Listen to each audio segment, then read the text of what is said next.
Ferrari mungkin gagal menang di Monza dan tidak bisa menahan laju Red Bull yang melaju finish di urutan 1-2. Tapi performa mereka di GP Italia layak diacungi 2 jempol dengan perlawanan ketat yang Ferrari tampilkan di depan ratusan ribu tifosi yang hadir di sirkuit. Carlos Sainz mampu menahan sang pemimpin klasemen Max Verstappen selama 15 lap lamanya, dan kombinasi kerjasamanya dengan Leclerc juga membuat Sergio Perez kerepotan melewatinya. Penampilan apik kedua pembalapnya itu bagaikan oase bagi tifosi yang musim ini lagi-lagi jalani tahun yang berat sebagai fans Ferrari.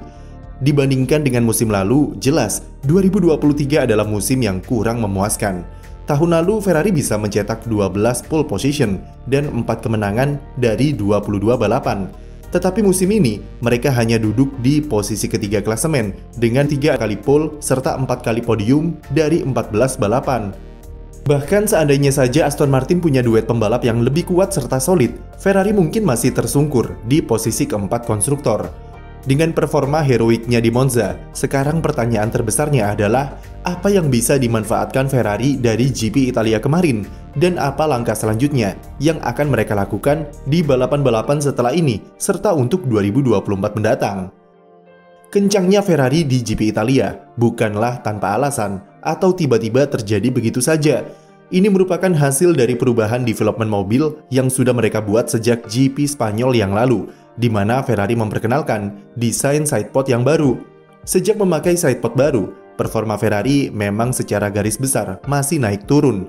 Tetapi pattern atau pola karakteristiknya semakin terlihat, dan ini yang menjadi fokus Ferrari dalam pengembangan mobil SF23. Dimulai dari hilangnya masalah degradasi ban yang jadi momok Ferrari sejak musim lalu di GP Kanada, dan update sayap belakang, floor, serta sayap depan di GP Austria yang membuat mobilnya lebih efisien di lurusan. Sejak itu setiap kali F1 balapan di sirkuit yang memiliki karakter low downforce atau didominasi lurusan panjang, Ferrari bisa tampil kompetitif dan menjadi pesaing terdekat dari Red Bull. Kekuatan Ferrari lainnya ada di keseimbangan mobil yang sangat bagus di tikungan low speed. Ini sudah ditunjukkan dengan raihan pole position Charles Leclerc di Baku, dan kembali dibuktikan Ferrari di Monza kemarin dengan pole Carlos Sainz. Unggul di top speed dan tikungan lambat akhirnya membuat Ferrari bisa tampil menggila di GP Italia, di mana sirkuitnya sangat cocok dengan karakter mobilnya. Tetapi apakah kecepatan yang ditampilkan di Monza merupakan peningkatan yang representatif atau cuma one-off saja dari Ferrari? Mobil SF23 masih menyimpan cukup banyak masalah fundamental yang sampai sekarang belum bisa diatasi oleh tim.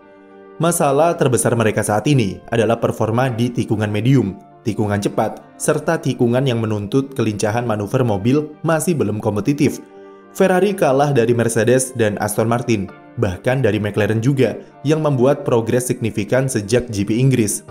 Ketika memasuki trek yang memerlukan downforce besar, Ferrari tidak bisa menemukan keseimbangan yang bagus, dan penyakit lama mereka kambuh lagi, yaitu mobil yang sulit diprediksi serta tidak konsisten di setiap tikungannya.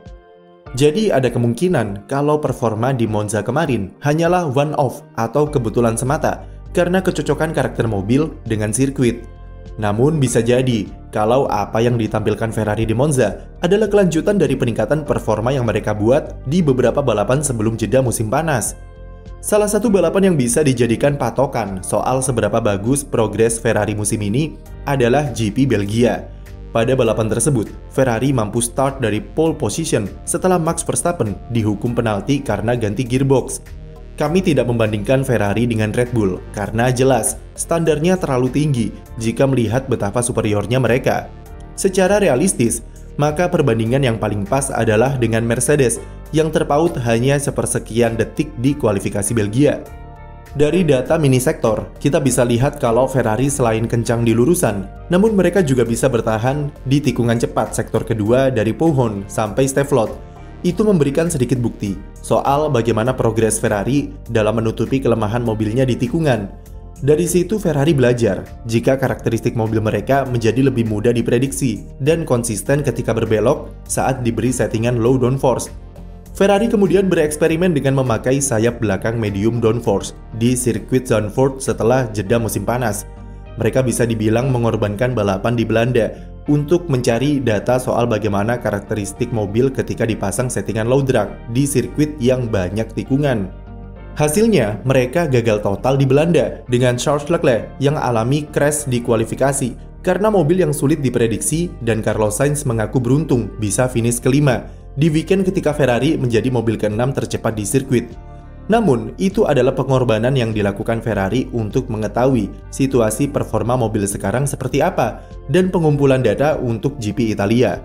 Menurut bos Ferrari, Frederick Vasseur, eksperimen di Belanda juga membuat tim mengetahui seberapa parah problem mobilnya di tikungan yang sifatnya flowing dan menuntut kelincahan manuver mobil seperti di Zandvoort. Hasil dari eksperimen itu kemudian dipakai di Monza dan membuat mereka sangat kompetitif di trek yang memang cocok dengan mobilnya. Sekarang tinggal bagaimana Ferrari memanfaatkan semua pembelajaran dari data yang didapat sejak GP Belgia sampai Italia untuk sisa musim ini.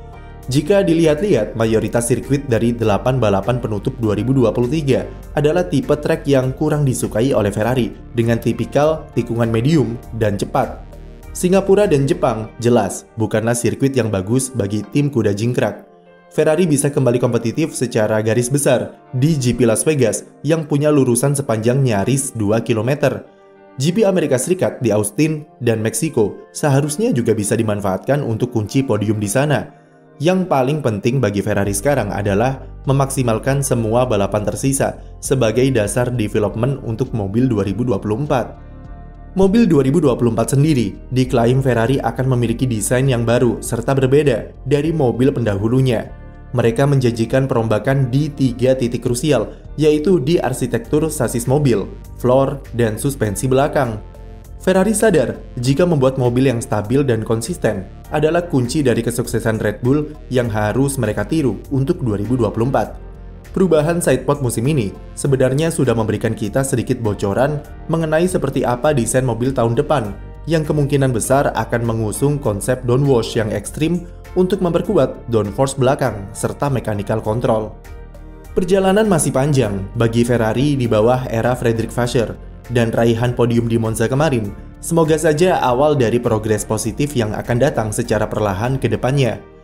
Sekian video dari kami, jangan lupa beri like dan subscribe untuk konten F1 lainnya.